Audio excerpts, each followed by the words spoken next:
you're going through the same shit I'm going through. Okay, so I'm boiling, right? Execution there. But MP now, completes that one I'm also trying to teach a lesson See, this is how much pressure I put on myself as a dad. You're constantly thinking about ways to improve. Rozier, the pass to Bridges. You're in your circle. You're in your circle. Yeah, so he's got his shoes and socks off. So here's Baldwin. And the I'm pass to going to make Rozier. him put them back on. Got it. Right? You're right. You want to teach him about it. So listen, no.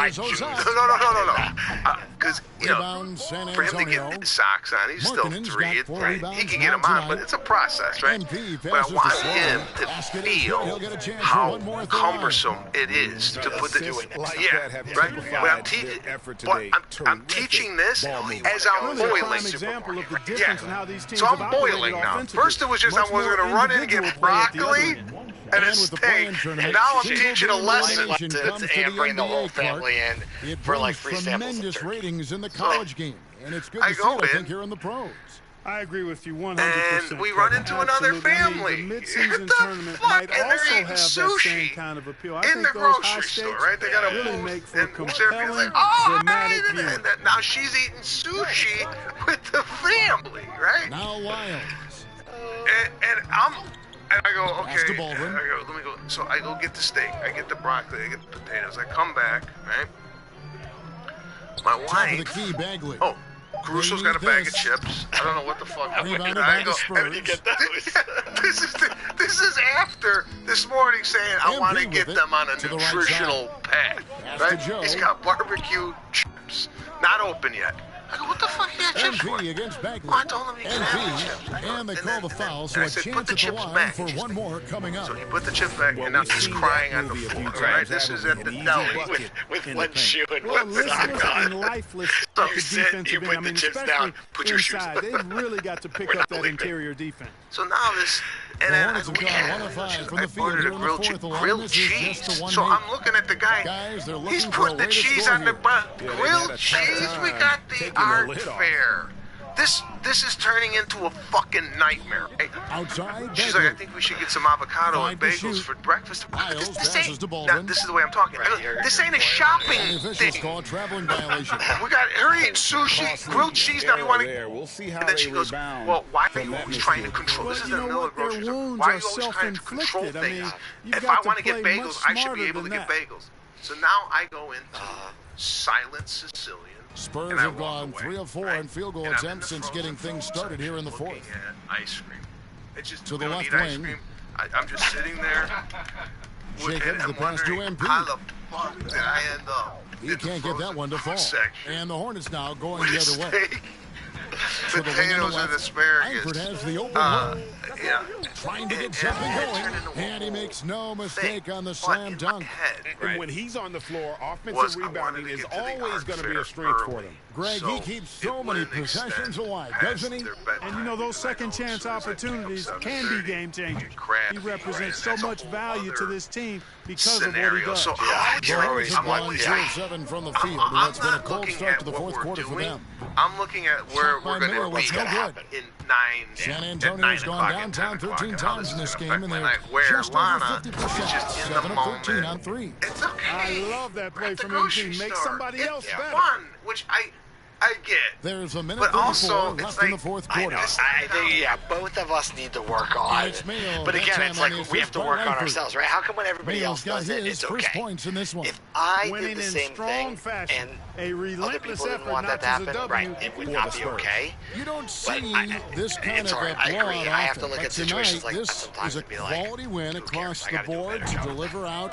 I persevere. Like, in my head, it's my ADD. Like, I'm thinking like, and they don't showed need that they now. were clearly That wasn't the the plan. better We team were in going just here. about Why can't we every do that? single category. Wasn't right. And for the year now, they'll ramp up their the win funny thing total to an is, even 40. we'll bring it full circle. And with this why win, it maybe gives we them have a to say, who cares? of the season series, is even though it's there's just been a brief many studies on this two-game. more recently. I tell you what, no matter how brief it is, anytime you can get a season series sweep, livelihood, and you know, looking back at all the contributions tonight, it was a really future phenomenal all-around game for Chef has Owen. more to do. Boy, he was absolutely relentless at the offensive end, guys. Smelled blood their friends, and went their for friends' it. parents, their teachers, their mentors.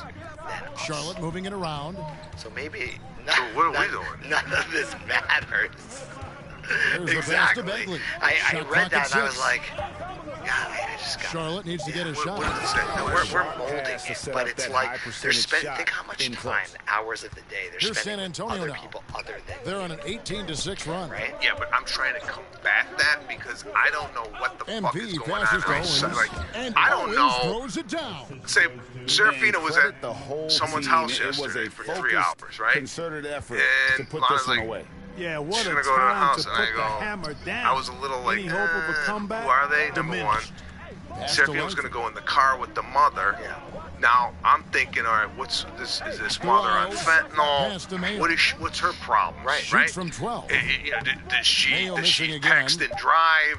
You know, Right, you have to all this, think about all those this things. shit, right? Yeah. A And lot so of don't it's even think about this San stuff. Antonio. I'm Easily pining taking over this this, one. and now To I'm come the into an asshole opponent's because I'm like, building I and don't know dominate about the way this. they did tonight It's says I okay, think let an it awful go. lot about My this team. fear is I I'm guess gonna go they don't against need home cooking. my gut feeling. At God home, I forbid, mean, in some just captains, a I go, masterful I told you. performance all the way This- around. And that'll wrap it up, folks. Yeah, good luck. For Greg Anthony, Clark Kellogg, and David Aldridge, this is Kevin Harlan. Thanks for watching this presentation of the NBA But I on think that 2K there are Sports. different pathways, and you So see long this, and right? good night, You everyone. hang out with the kids who don't care about their grades and want to sit on the corner smoking cigarettes. You're more likely to do that. You hang out with kids who are overachieving and you're trying to compete to get better grades than them and do those things. It can push you in one direction or the other. Your environment around you. Right? And that, I mean, look, the schools we choose, the places we live, a lot of that has to do with who you're surrounding your Do you think kids your with. college Like you coach said, would be proud of the way family you were members. dropping dimes all over the court tonight?